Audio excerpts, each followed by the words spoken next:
Création. Atelier de création. Atelier de création. Expérimentation. Expérimentation. Sonore. Des étudiants inédits. Les inédits. Interlude.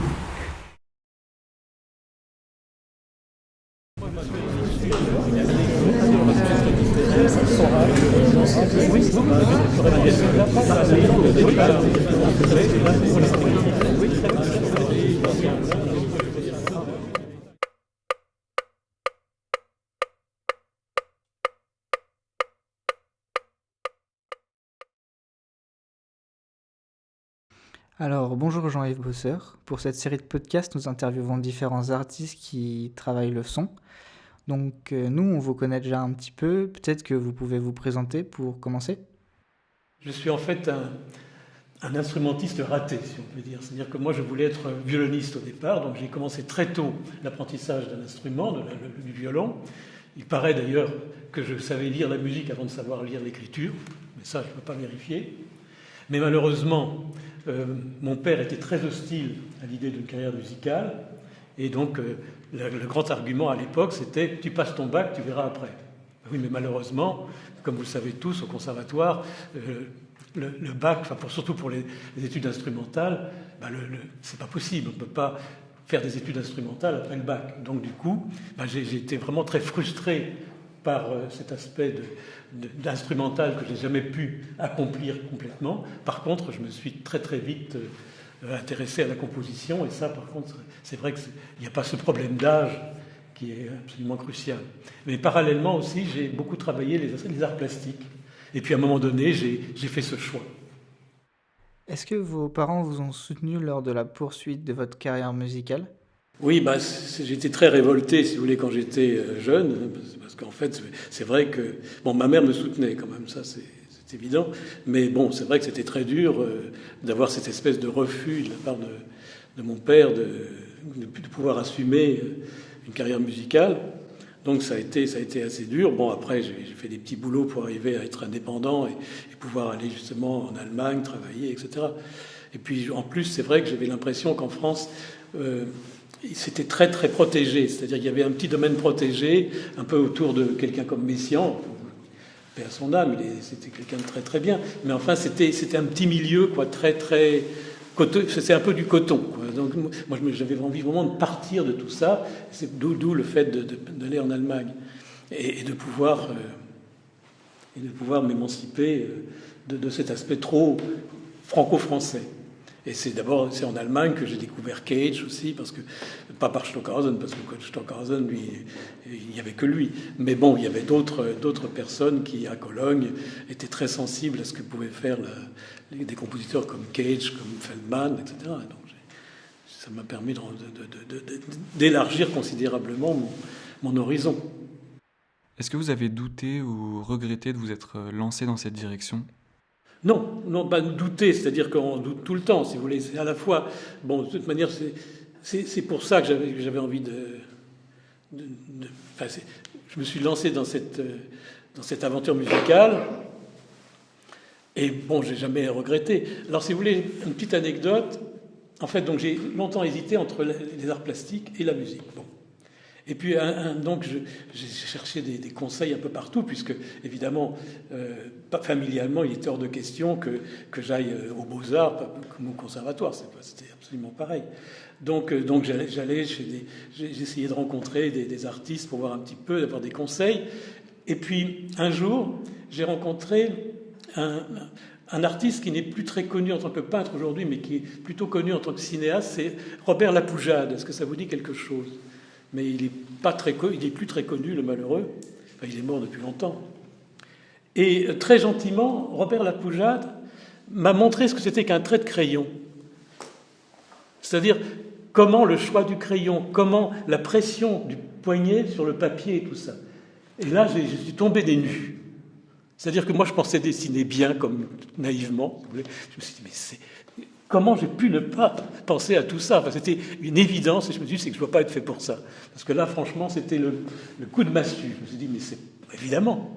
C'est-à-dire que, quel choix de papier, quel choix de crayon, quelle action oui.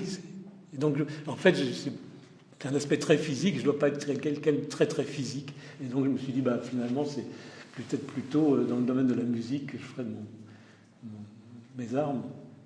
Lors de vos études en Allemagne, vous avez par exemple été l'élève d'Henri Pousser et de Stockhausen. Dans quelle mesure diriez-vous qu'ils vous ont influencé ? Oui, c'était absolument capital pour moi, parce qu'en réalité, on était dans un bain de création. Aussi bien avec Stockhausen, il y avait aussi Berio, il y avait Earl Brown, enfin il y avait vraiment beaucoup de compositeurs très très importants. Et c'est vrai que c'était des ateliers en fait, c'était pas du tout, ils nous apprenaient pas comment composer, mais ils présentaient un peu les travaux qu'ils étaient en train de travailler à ce moment-là. Par exemple, Stockhausen réalisait Momente, qui est une œuvre assez considérable, et donc il nous a fait une analyse pendant, je ne sais même plus, 3 mois. Il nous a dépioté tous les aspects de Momente, et c'était absolument hallucinant. Moi, j'étais complètement impressionné. Alors évidemment, après, il faut s'en dégager, parce que le risque, c'est d'être trop influencé par son maître. Donc, par contre, c'est vrai que Henri Pousser était beaucoup plus accessible. Donc lui, et moi, ça me passionnait parce que Henri Pousser ouvrait sur des perspectives de conciliation entre des mondes musicaux qui étaient à ce moment-là très très écartés les uns des autres. On était encore dans le post-sérialisme, c'est-à-dire en fait quelque chose qui était toujours un peu négatif par rapport disons, à un certain nombre de repères traditionnels, alors que Henri Pousser a vraiment synthétisé tout ça, et pour moi, ça a été quelque chose de très précieux. Son enseignement a été très précieux, peut-être plus d'ailleurs que celui de Stockhausen. Parce qu'en plus, c'est vrai que Stockhausen n'était pas très communicatif, c'est-à-dire qu'il se montrait lui, mais il était très peu intéressé par des dialogues avec d'autres. C'était pas exactement, tandis que Pousser, oui.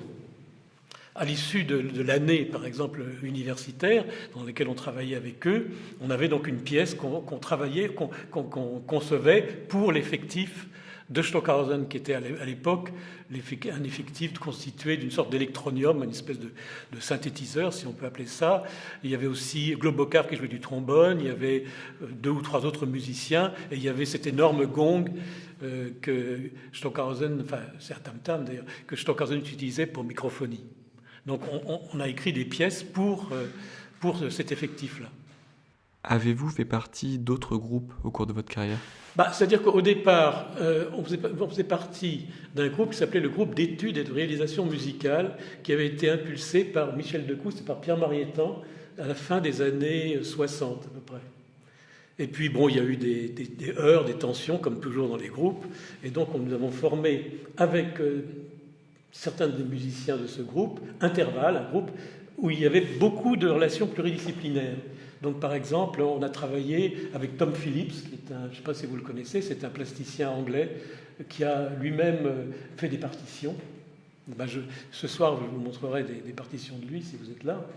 Donc, Tom Phillips, Félix Rosen, qui a été célébré récemment à la Cité de la Musique, parce que la famille de Félix Rosen a offert à la Cité de la Musique les partitions graphiques de Rosen. Donc on sollicitait des écrivains. Michel Butor était notre président d'honneur, si on peut dire.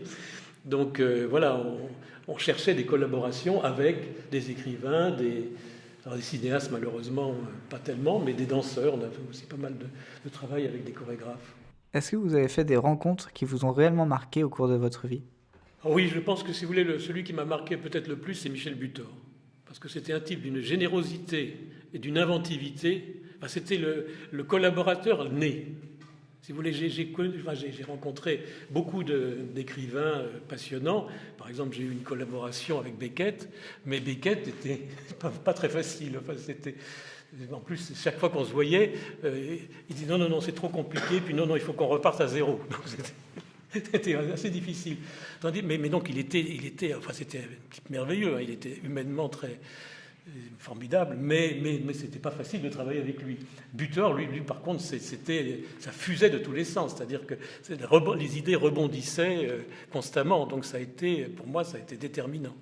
Ça a été déterminant, puis il m'a permis aussi de rencontrer d'autres artistes, notamment des plasticiens, comme Jiří Kolář, l'artiste tchèque, etc. J'ai rencontré beaucoup de gens à travers lui. Puis ça a été aussi le collaborateur de Henri Pousser, qui était mon maître à Cologne, et tous les deux ont réalisé pour moi une des plus grandes œuvres lyriques des années 60, c'est Votre Faust, qui est une œuvre absolument merveilleuse, gigantesque. Donc ça a été. Bon, mais il y a plein d'autres personnes qui m'ont marqué, hein, dont Cécile Le Tallec. Mais mais il y a plein de gens qui m'ont marqué. Est-ce qu'aujourd'hui, vous vous servez de l'outil informatique pour composer ? Oui, mais à ce moment-là, je fais plutôt de la musique, ce qu'on appelle électroacoustique. Ah oui, ok. Mais jamais, je ne fais jamais de maquettes, des choses comme ça, par exemple, par rapport à des instruments. Jamais. Mais par contre, ce qui m'intéresse beaucoup, c'est le rapport entre des sons de la nature ou des sons d'environnement et des sons instrumentaux. Ça, j'aime beaucoup ce passage-là. J'ai beaucoup travaillé pour la radio. J'ai fait pas mal de ce qu'on appelait l'atelier de création radiophonique. Je ne sais pas si vous avez entendu parler de cette émission-là, qui s'est arrêtée depuis quelques années maintenant, mais qui a été un terrain d'expérimentation extraordinaire. Et donc là, avec l'atelier de création radiophonique, il y avait beaucoup cette relation entre des sons préexistants qu'on captait et des sons instrumentaux ou des sons électroniques éventuellement. Et ça, j'ai fait beaucoup de travail là-dessus, avec notamment un ami qui s'appelle Christian Rosset. On a fait beaucoup d'émissions. Par exemple, on prenait un type de son, comme par exemple le son des avions. Alors on captait tous les sons possibles d'avions, etc., au sol, dans les airs, etc. Et puis ensuite, on faisait toutes sortes de passages entre ces sons et nos propres sons. Est-ce que vous avez déjà composé des pièces destinées aux médias radiophoniques ? J'en ai fait jusqu'à assez récemment. Notamment, j'ai des amis qui ont une radio en Dordogne.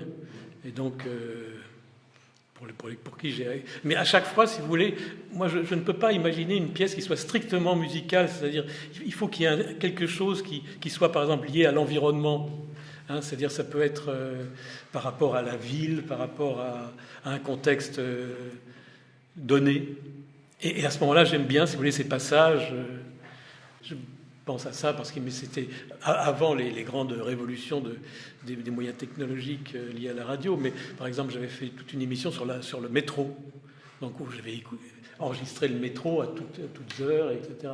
Donc, et il y avait une pièce électroacoustique qui naviguait dans tout cet univers-là. Mais si vous voulez, c'est très rare. Moi, j'ai jamais...